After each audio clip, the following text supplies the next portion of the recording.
This is a Film Stories original podcast. Did you know a 2018 study showed half of prenatal vitamins tested had unacceptable levels of heavy metals? I'm Kat, mother of 3 and founder of Ritual. When I was 4 months pregnant, I couldn't find a prenatal I could trust, so I created my own. Ours is made traceable, third-party tested for heavy metals, and recently earned the Purity Award from the Clean Label Project. But don't just take my word for it. Get 25% off at ritual.com/prenatal.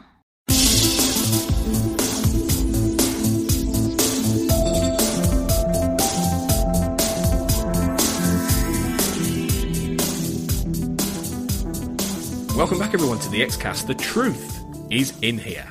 I'm your host, Tony Black, for our last look at My Struggle 3 and some of the decisions made. And we're going to talk about Chris Carter in this one and get into some of the nitty-gritty about some of the, like I say, some of the choices he's made and some of the decisions that might be going forward in Season 11. And I'm joined again by Andrew Blaker for the final time on My Struggle 3. Thanks, Andrew, for coming on for this. Thanks, Tony. Yeah, this is an interesting one. I thought we'd do a little bit about Chris Carter because I think there's been a lot going on with him lately around the episode that I think warrants a little bit of discussion. And I think, we've talked quite a lot about the plot of My Struggle 3 and a lot of the choices that are made, a lot of the decisions.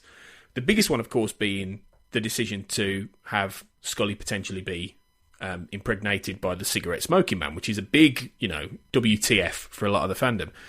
The day before this premiered, Chris Carter did a Reddit AMA in which he was confronted, shall we say, by some of the fandom about the long-standing accusations that he's a misogynist and that he doesn't have any sensitivity in terms of especially abuse of women.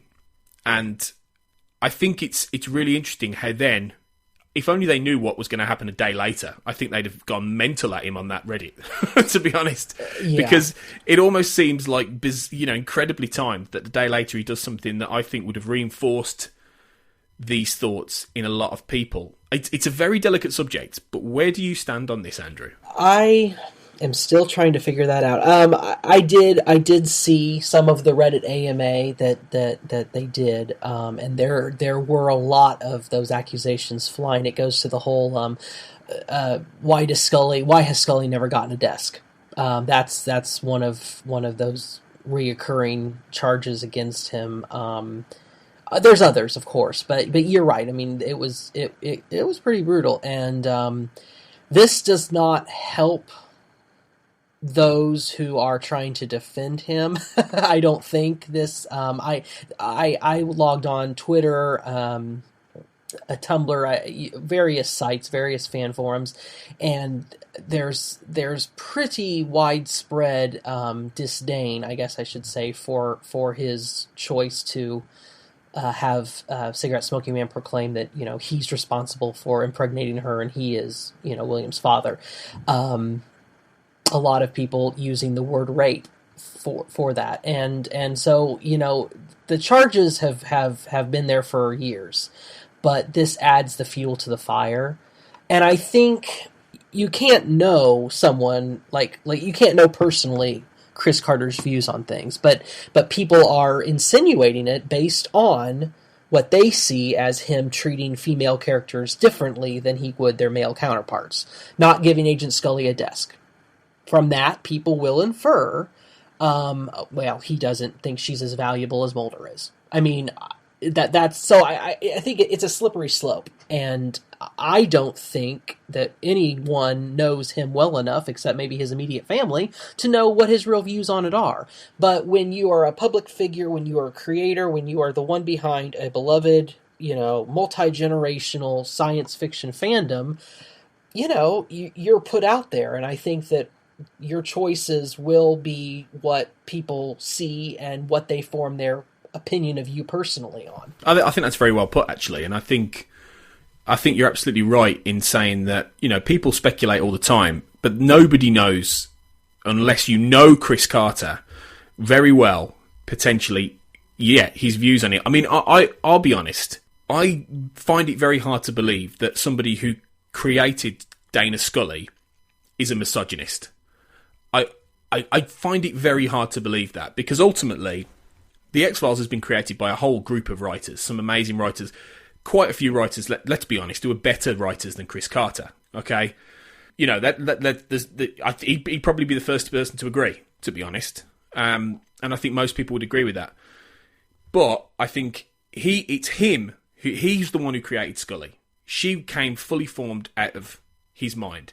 He was the one who said to Fox in 1992, 1993, when they said to him, we want to get a Pamela Anderson Buxom figure in. He's the one who said, no, I want somebody who is obviously attractive, but I want somebody who isn't just that, okay? Though, you know, he resisted that. He's the one who wanted somebody like Gillian Anderson, who was both beautiful and intelligent and could command that kind of role.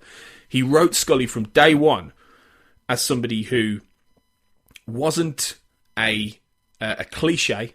She wasn't a character who was, you know, in a stock mold. She lacked a certain agency. And this is the thing, there are a lot of things about Scully that in terms of choices that were made that you can absolutely validly criticise. The lack of agency she had at the beginning, the fact she was getting kidnapped half the time and Mulder would be the one who would come in and rescue her. You know, the fact that she undergoes a lot of these, you know, quite traumatic events. Some of which, though, let's face it, were caused by real life things. The whole abduction storyline was birthed out of the fact that Gillian Anderson was pregnant. We would never even got that, possibly, in the same way, had that not happened. He reacted to what was going on in the real world. You know, the whole you know, way Scully ends up in season 9, specifically, where she's pining after Mulder, and all she does is my baby, and the fact she's the third wheel, which has been talked about at length on the Podwatch. But you know, there's a lot of things with Scully's, the decisions that were made by Carter, ultimately, as the guy who signs off on it all, that weren't great in terms of a character. But I don't think somebody who crafted that character in tandem with Gillian Anderson can honestly be regarded as a misogynist who would very callously sort of write off, you know, this incredibly very sensitive subject. I think people are missing the point somewhat with this, in that I think he's commenting on the very thing that some of them are accusing him of. I think the very fact that he's made the ultimate abuser of power in The Smoking Man be somebody who has committed something incredibly personal, potentially, against Scully, against her will, against her knowledge, is very, very, very acute in terms of what we are finding out now in the real world. And I think that is precisely what he wants everyone to be horrified. I think that's the whole point. This whole season, I mean, to be honest, quite a lot in this episode scared me.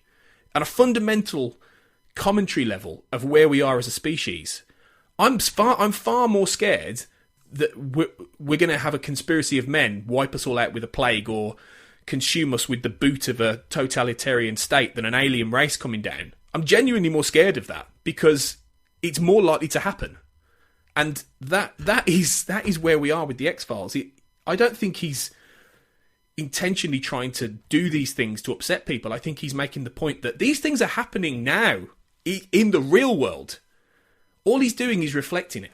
Exactly. He wants, I mean, that's what he did with My Struggle 2. I mean, reflecting the idea that, you know, Mulder and Tad O'Malley's claims that, you know, that there's, for lack of a better term, you know, deep state that is already, you know, plotting its takeover of America. And, you know, at the time, you know, you'd had Edward Snowden, you'd had all sorts of stories that kind of mirrored that, and now still relevant, but you also have the whole fake news, the whole, you know, global reaction to the fact that, you know, Donald Trump's president. And yeah, he writes the mythology to reflect the times that it's in. Bill Clinton is no longer president. George Bush is no longer president. You're not going to write the mythology quite the same way. And what is lost is continuity to a degree, but you roll with that.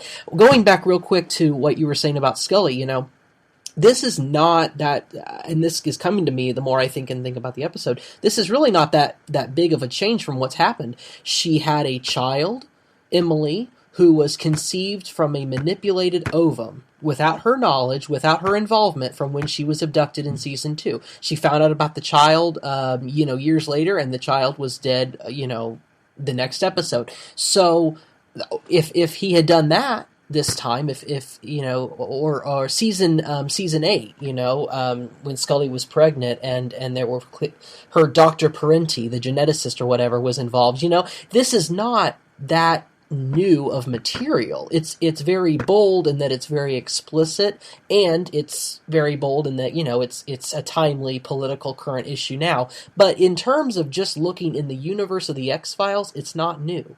It's not new at all. She has been, I think we said this a few episodes back when we were talking about Scully as a character, she has been abused by her role in the FBI, you know, by men in authority, going back to the beginning of the show, and this is just another instance of that. Yeah, I entirely agree with that. I think this is essentially an evolution of what has already been happening to her, you know, and in the past it was alien abduction, or it was, you know, experiments on a you know, fertility and things like that. The fact now it's tapping into a very systemic level of abuse by somebody who represents, you know, the highest levels of power in many senses. You know, he describes himself, I am the most powerful man in the world. That's what the Smoking Man says. I think it's interesting because I've been talking on various groups about this in the last few days, and I in my review I mentioned that, you know, this is essentially linked to the idea that, you know, we've got a president who seems to think that an abuse and that kind of thing is acceptable. And somebody took me to task on that and said, you know, this has nothing to do with real life people, and that Bill Clinton, you know, the X-Files was created in the era of Bill Clinton, and he was never mentioned, but he was in one episode specifically. But I don't think we can honestly turn around and say that there is no link between the most powerful man in the world in the real world and the Smoking Man. And I think to ignore that fact and what Chris Carter is trying to comment on is, I just think that's wrong. And I think people are potentially coming at it from the wrong angle, really, and that it's not people struggle to separate. I said this in an earlier podcast. They struggle to separate from their passionate feelings about what should be happening to Scully, and the fact that Chris Carter, and I've said this in other podcasts and in other pieces of writing, Chris Carter is essentially the modern day Gene Roddenberry from Star Trek, in that his whole show is about reflecting and analysing, and in terms of allegory a lot of the time, what our society is. And that's why the X-Files, I think, has struck a chord, like in a way like Star Trek did in the 1960s, because it's always done that. That is what this entire thing is about. And I'll take it even a step further.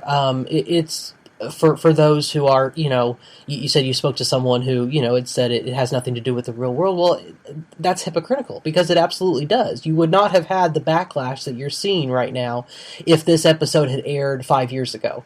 We cannot avoid our reactions to fiction, to science fiction, to television, which is what the X-Files ultimately is.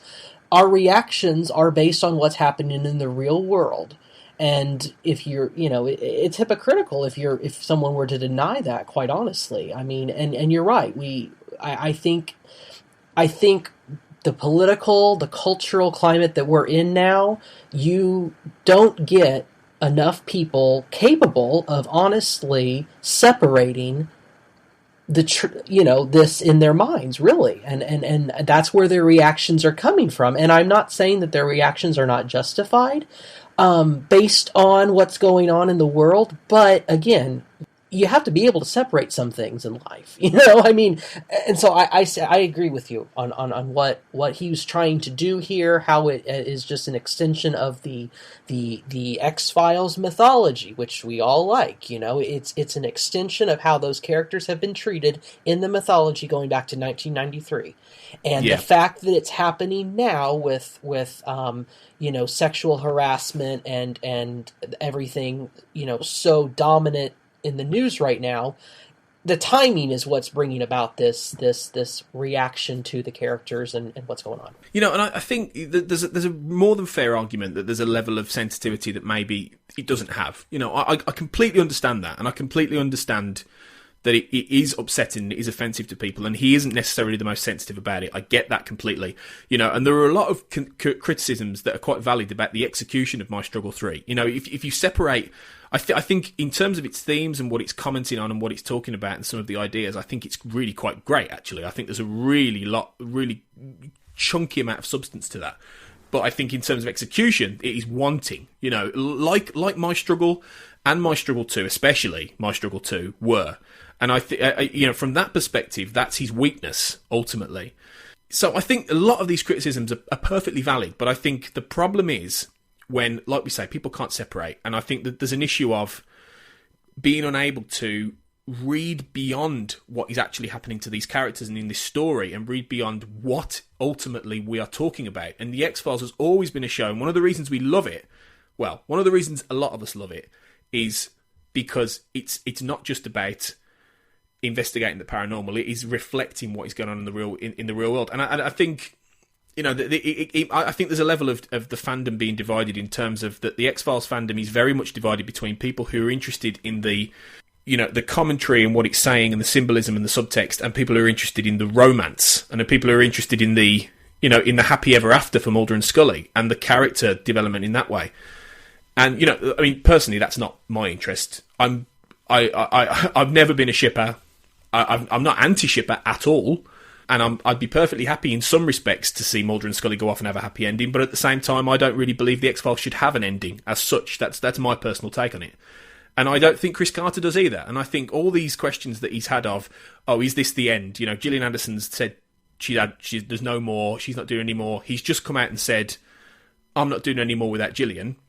So, by all intents and purposes, this is it. And there was even the... did you hear about the hidden message from him? Yeah, I did. That was really neat. Yeah. Yeah, that was encoded in what sounded like alien voices in the credits, which is essentially him saying, well, goodbye and thanks for all the fish, over the last few years. And it's that whole, he's aware that this is probably it now. And I think, there is a level of ending, there is a level of coming to that conclusion, but I don't think really... I think it's impossible for him to please everybody, and I think it's always been that way. I think with something like this, where it's become more than a show, it's got characters who are embedded in popular culture, who are synonymous with their age. It talks about things that tap into a zeitgeist that goes way beyond a simple little show about two FBI agents looking into ghosts and monsters and aliens. He will never please everybody, and I think he knows that, and I think it's unfair, from my perspective, it's unfair to try and bring him down for that fact myself. Yeah. Well, no, you're right. I mean, something that has gone well beyond his reach, and has been well beyond his reach for years. I mean, there are fans of every stripe who watch the show for one reason or another, or who don't watch the show for one reason or another, who, like you said, you wouldn't necessarily identify as a shipper, whereas you have other fans who, make the shipper fan videos, so you're going to have people who approach it from 100 different ways, and that is good, and that is exactly how it is supposed to be. And you're right, you cannot please everyone, because everyone comes to the show looking for something different.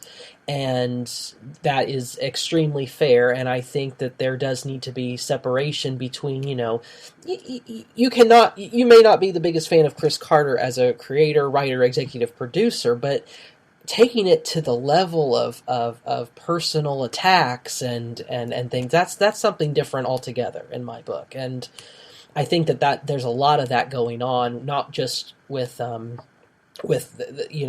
CSM's revelation of William's paternity, but going back to the critical divide, the fan divide over season 10, and probably the fan divide over My Struggle 3 now. And, he's never going to please everyone, and that's just how it's going to be. Yeah, absolutely. And I think that's the honest truth of it, really. And I think it'll be interesting to see what he does with the rest of the season, especially My Struggle 4, which I don't think will be as contentious, but... Who knows? Who knows how it's all going to come to an end, really? But we'll see. The next few weeks will be very, very interesting, I think. So, yeah, we'll see where we go. So, Andrew, it's been really great talking to you about My Struggle 3 these last few days, and you'll be back on for another episode later in the season. Until then, where can people find you? We have a great X-Files Basement Facebook fan group. I'm also on Twitter, linked under that group. There's just some great stuff on there you need to see. And at Andrew Blaker 620 on Twitter. And you can find me through the Facebook group X-Files Basement. Awesome. Okay, great stuff. And find us at the Xcast basement and at the X_cast on Twitter for lots more coverage of season 11 and all things in between. So we'll be back very soon in the next few days when we start our coverage of the second episode of season 11. We'll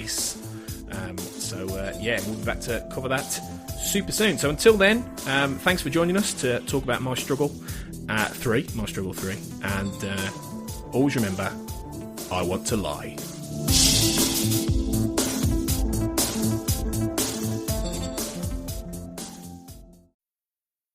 When it comes to weight loss, no two people are the same. That's why Noom builds personalized plans based on your unique psychology and biology. Take Brittany. After years of unsustainable diets, Noom helped her lose 20 pounds and keep it off. I was definitely in a yo-yo cycle for years of just losing weight, gaining weight, and it was exhausting. And Stephanie. She's a former D1 athlete who knew she couldn't outtrain her diet, and she lost 38 pounds. My relationship to food before Noom was never consistent. And Evan, he can't stand salads, but he still lost 50 pounds with Noom. I never really was a salad guy. That's just not who I am. Even through the pickiness, Noom taught me that building better habits builds a healthier lifestyle. I'm not doing this to get to a number. I'm doing this to feel better. Get your personalized plan today at Noom.com. Real Noom users compensated to provide their story. In 4 weeks, the typical Noom user can expect to lose 1 to 2 pounds per week. Individual results may vary.